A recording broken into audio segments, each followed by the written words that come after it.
står på kødboller og tranebærjuice. Kødboller og brødebærjuice? Ja. Det er brødebærjuice? Ja. Det gider jeg ikke. Skal du sige noget? Hvorfor ikke jordbærjuice? Hvad, du skal aldrig sige noget mere om. Hvad er dine problemer? Jeg vil have jordbærjuice og ikke tranebærjuice.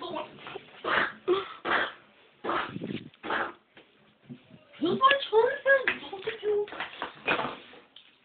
Kødboller og tranebærjuice?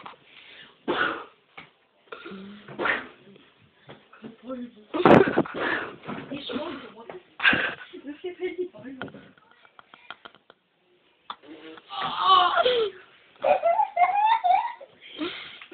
Eller undskyld, er du ikke sikker på, at du er narkoman?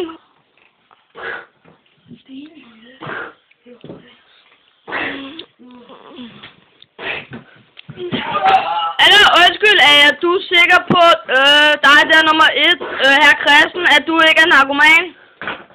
Eller, jeg spørger faktisk om noget. Er du narkoman, dig der den klamme dreng? Nej! Ja. Prøv det!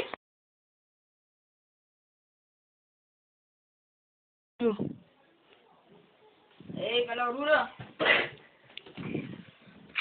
Frys, det er politiet!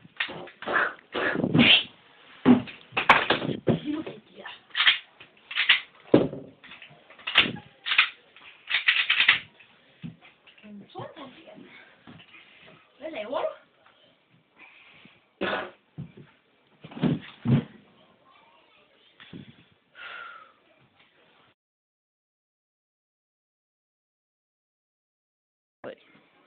Ja, undskyld mig, jeg lige spørger dig om nogle ting, vi kan se her, ikke? Jo. Er du psykopaten, Christen? Ja. Har du slået en masse mennesker ihjel? Ja. Hvordan var det? Dejligt.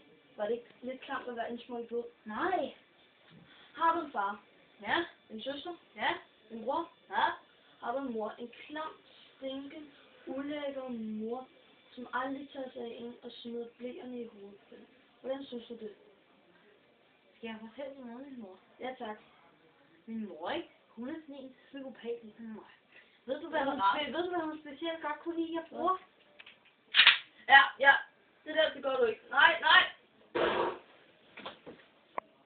Derfor er min mor lige så dejlig som mig, ikke? Hvorfor skal jeg få ikke spørge mig om det? Hvad skal du her, hva'? Hvad tror du så, hva'?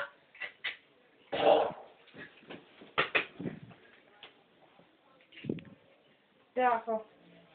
Og det var slutningen på Christen, den sindssyge narkoman, som nu er død, og det er rigtig rart for os andre.